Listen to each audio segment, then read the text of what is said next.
Friends, welcome to the channel simply money with Prateek. आज हम अपनी वीडियो के अंदर डिस्कस करेंगे बहुत ही इंपॉर्टेंट म्यूचुअल फंड की, जो कि मिड कैप कैटेगरी का फंड आता है। आपको मिड कैप्स पता है कि जो कंपनीज मार्केट कैपिटलाइजेशन के हिसाब से 101 से 250 तक की मार्केट कैपिटलाइजेशन कंपनीज होती है, उनको बोलते हैं मिड कैप कंपनीज। तो इसी के लिए हम डिस्कस करेंगे Kotak emerging equity mutual fund, जिसमें हमने पहले भी 6 मंथ बैक एक रिव्यू किया था। आज हम दोबारा देखेंगे कि कौन कौन सी कंपनीज हैं, क्या सेक्टर एलोकेशन है, क्या रिस्क पैरामीटर्स और कैसे रिटर्न्स आ रहे हैं दिस पर्टिकुलर म्यूचुअल फंड के अंदर।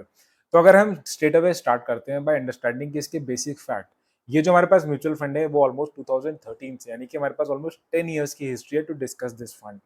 ऑलमोस्ट इसका जो एयूएम साइज है, एयूएम साइज देख के आपको पता लग जाएगा कि कितना पॉपुलर ये म्यूचुअल फंड हो चुका है। तो ऑलमोस्ट 31,000 करोड़ रुपीस के भी ऊपर का इसका जो है आज के टाइम पे एयूएम हो चुका है। जब हमने 6 मंथ्स बैक इसका जब हमने डिस्कशन किया था तो ऑलमोस्ट 23,000 करोड़ था। तो समझ सकते हैं कि लास्ट 5-6 मंथ्स के अंदर ही ऑलमोस्ट 7 to 8,000 करोड़ का हो चुका है। That kind of A shows अभी टाइम का मार्केट भी जो चल रहा है उसके अंदर आपको पता है कि मिड कैप कैटेगरीज के जो फंड्स हैं उसमें काफी अच्छा बुल रन आया हुआ है। That is one of the reason कि इस समय काफी लोग इन्वेस्ट कर रहे हैं। जब मार्केट ऊपर जाता है तो ज्यादातर लोग तभी इन्वेस्ट करते हैं।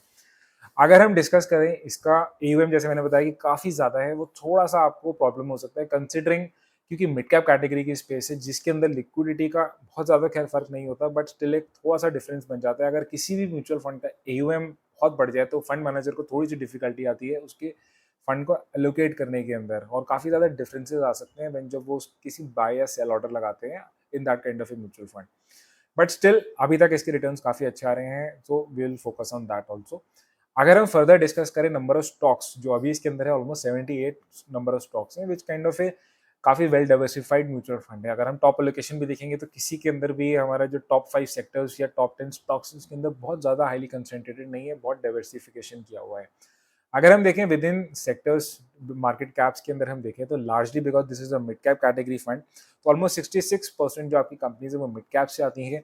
लार्ज कैप्स के ऑलमोस्ट 16% और आपका स्मॉल कैप्स इज 11%। तो इसमें कहीं ना कहीं डाइवर्सिफाई किया हुआ है with in the market caps also. Last time जब हमने देखा था तो small caps was just 3%, this time थोड़ा सा और एलोकेशन इसने स्मॉल कैप्स की तरफ बढ़ाया है, बट काइंड ऑफ शोज की ये थोड़ा सा और एग्रेसिव बेट ले रहा है as compare to the last time. Now if we discuss, अगर हम डिस्कस करते हैं, सबसे इंपॉर्टेंट हो जाता है हम अपने रिस्क पैरामीटर्स डिस्कस करते हैं, जिसके अंदर मोस्ट पॉपुलर भी discuss about the standard deviation parameters.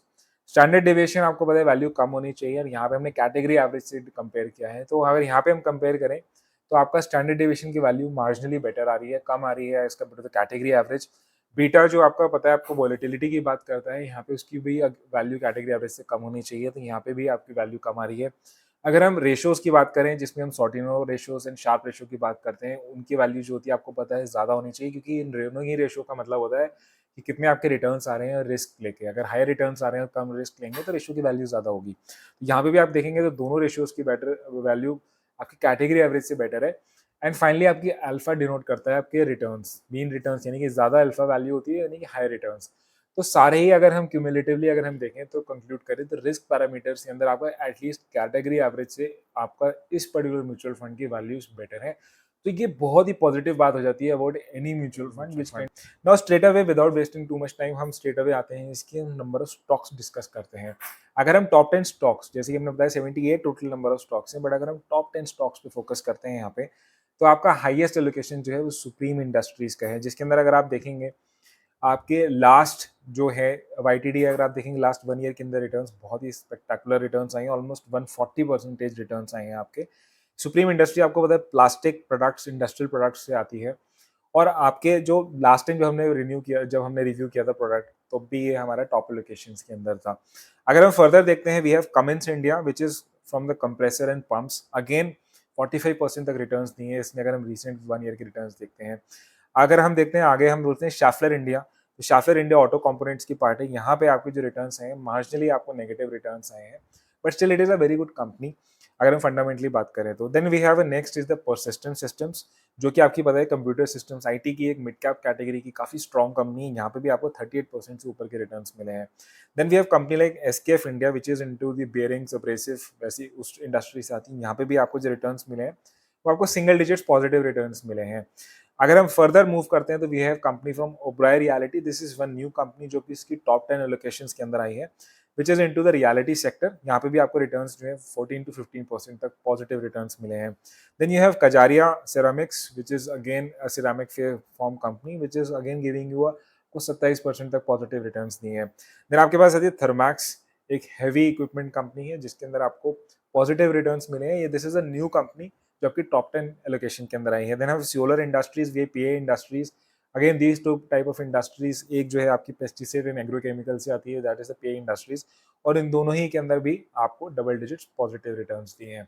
Now अगर हम देखते हैं ये जो कि कितना फ्रीक्वेंटली ये फंड चेंज करता है अपनी वैल्यूज या अपने स्टॉक्स, तो हमें उससे भी पता लग जाएगा, क्योंकि हमने लास्ट जब 6 मंथ बैक फंड्स जब डिस्कस किए थे तो उनमें से इन टॉप 10 के अंदर से ऑलमोस्ट 7 to 8 फंड्स जो थे वो सेम फंड्स थे। तो वो कौन कौन से फंड्स थे? Then we have Supreme Industries, Cummins India, Schaeffler India, Persistent Systems, SKF India, then we have Kajaria Ceramics, then we have Solar Industries and PI Industries. तो ये जो कंपनीज हमने डिस्कस करी वो ही कंपनीज हमारे पास लास्ट टाइम पे भी थी 6 मंथ बैक। तो हम ये समझ सकते हैं कि कहीं ना कहीं जो फंड मैनेजर है वो काफ़ी कन्विक्शन होती है किसी फंड के लिए, उसके उसे स्टक रहता है और उसमें कंसिस्टेंटली इन्वेस्ट करता है, यानी कि वो बेट लेता है लॉन्ग टर्म के लिए, रिलेटिवली लॉन्ग टर्म के लिए उसमें वो इन्वेस्टेड रहता है।